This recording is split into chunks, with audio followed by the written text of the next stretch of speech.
Hello guys, ഈ പപ്പായയുടെ പ്രത്യേകത എന്താണെന്ന് അറിയാൻ നിങ്ങൾക്ക് എത്ര പഴുത്താലും അറിയില്ല. ഇതുണ്ടല്ലേ നിങ്ങൾ ഗൈസ്, ഇത് നല്ല പഴുപ്പായിട്ടുണ്ട്. പക്ഷെ കണ്ടില്ലേ,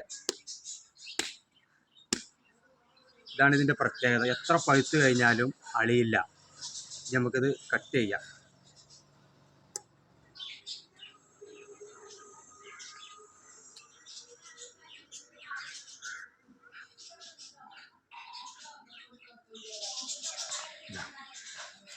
ഇതാണ് ഒറിജിനൽ ഓറഞ്ച് പപ്പായ. കണ്ടങ്ങൾ ഇത് പിടിക്ക്.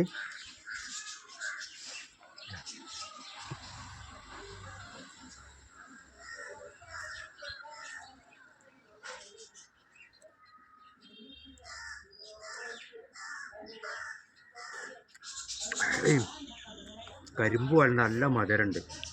അപ്പോൾ ഇതാണ് ഓറഞ്ച് പപ്പായ. റെഡ് പപ്പായ എന്ന് പറയും, ഓറഞ്ച് പപ്പായ എന്ന് പറയും.